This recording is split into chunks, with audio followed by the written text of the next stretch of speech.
Hello there! The enigma of the Seven has been growing for years, and finally at the end of last season they were all reunited, fighting for the same cause, to reclaim the island and free the 0 Point. Yet new information seen in the Zero War comic book series has given us a new perspective on those events, and it changes everything. These events took place while we were preoccupied in the Paradigm's mech, assisting her in bringing it home and defeating Io once and for all. It turns out the Avengers were here in full force and a new storyline is born. I'll link the full series of videos if you need a refresher, like the time they fought dinosaurs, or Wolverine and the imagined bumped uglies, or Dr. Doom attempted to steal the 0 Point shard. All those things happened in other episodes, but today we are back on dry land. Reality Zero.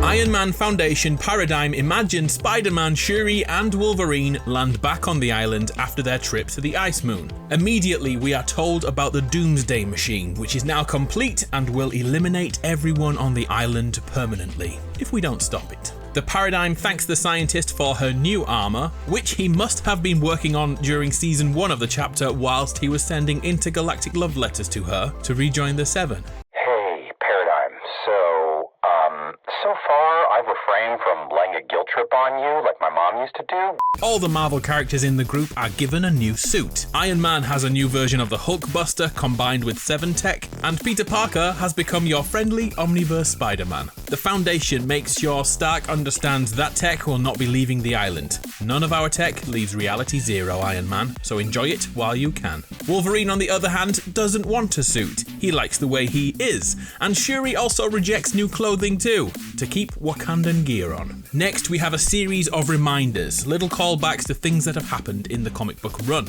We are reminded that Jones is at least 200 years old, and everyone he has ever loved has died. Hide the pain, bro. The Order aggressively squares up to Logan, confronting him about the deed he did with her sister. But it turns out she's happy the Imagined got some action and hugs Wolverine. The calling card of Fortnite comic books is that in each series, a fish sticks will die giving us information.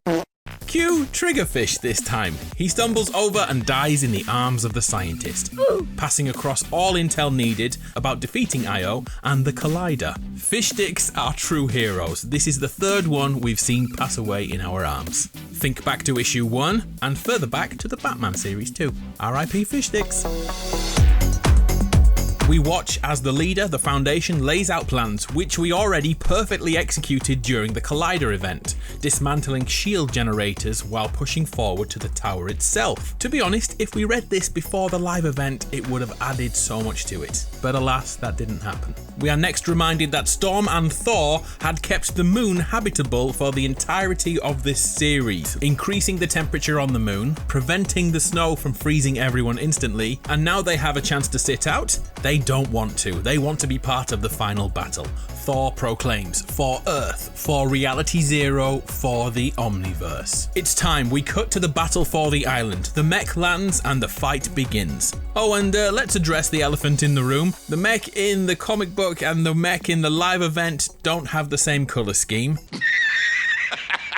But we are assured they are exactly the same. The production looks like it suffered quite a lot from lack of communication, or maybe this was all finalised before the live event. But let's not concentrate on the weak parts, on with the story. As Paradigm and the crew approach the Collider to end the fight, she slips, the ground gives way and the mech falls into the cavern below. Hold on! Eject! This is the opportunity for the Avengers to step up. Iron Man attempts to take charge, but he's instantly hit with a bolt he describes as Thanos levels power. This is serious. And then it happens, we finally see Geno. The Enigma has revealed himself. Up to this point, we've only seen him as shadowy figures. Instantly, filled with anger, the Imagined and the Order rush to confront him, their own father. Before we get to see what happens with the sisters, we jump cut into the cavern below. Dr. Doom and Gunnar are speaking. It is revealed in the last episode, Doom had a different mission on the moon. He wasn't just there to grab the shard of the 0 Point, he was sent to claim other weapons of power from the Ice King's collection. Any one of those items we walked past could now be in Doom's possession.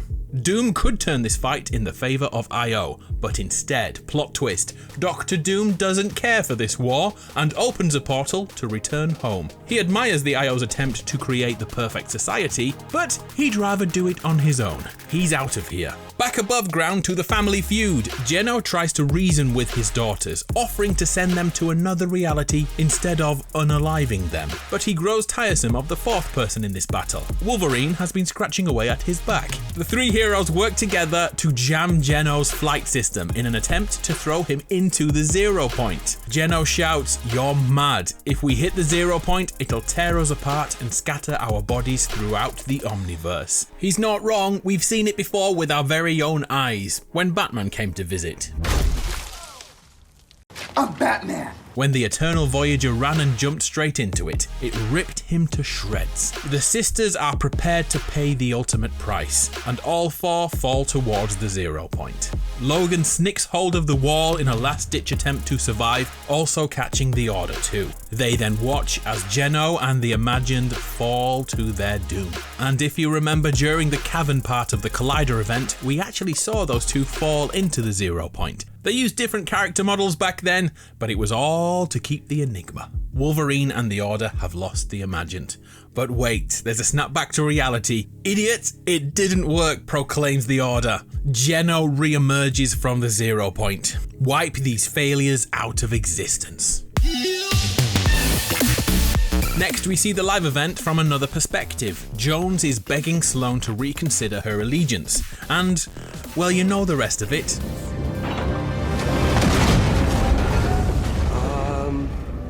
Look out. With the help of the Avengers, we destroy the Collider's power source. The battle is over, the 0 point is free. Yet there is more. After the Foundation and Jones leapt into the 0 point pursuing Geno, they catch up to him in this weird world between worlds. He emotionally bids farewell to his daughter. The two are slowly being ripped apart by the 0 point's force, yet Geno is strong enough to slow down the entire process, just long enough to reveal a few more truths. Geno has never been the bad guy, at least in his own mind. He wanted to free all realities, and by controlling the 0 point, he was actually protecting it. Looking at it this season, he may have a point about the 0 point. It's been crying out for help for weeks, and now the world is becoming the nothing. Damn it, Geno was the good guy. Geno meets his end and admits it's good to lay down the burden of controlling the 0 point. He's been doing this for hundreds, if not thousands of years. His last words, though, are a complete violation. Who's the blonde fellow? Geno really didn't know who Jones was after working with him for at least 200 years, and that's gotta hurt. Hide the pain, bro. Geno disintegrates before their eyes. Foundation and Jones hit a knuckle bump and return back to Reality Zero. Geno is defeated. The story ends with the Avengers returning home to Reality 616. Jones bonds with Shuri, Thor bonds with the Scientist, and Wolverine attempts to bond with the Order. But this lady has changed. Something is different about her. She proclaims she will never visit Reality 616, but if she sees Wolverine ever again, she will unmake him. The Order walks away, desperately trying to control her anger. Finally, the two leaders, Foundation and Iron Man, who first made a pact on the battlefield as bullets flew by, once again shake hands. The Armor Bros have made a bond to last a lifetime. Please go home, Iron Man. That's not the end. There's a bombshell to this ending. Geno may have been ripped to pieces and across realities, but he's still alive. His body reconnects slowly across multiple realities. Geno isn't done. Geno is alive. The Zero War is now complete, but what has just begun? Jump forward to where we are in Fortnite right now. Only one of the 7 is still standing, the Paradigm. She may not know about the demise of the Imagined, but she definitely saw the end of the Scientist, Origin, and the Visitor. Maybe we sent home the Avengers a little too soon. I'm Adam, you're awesome, I'll see you next time.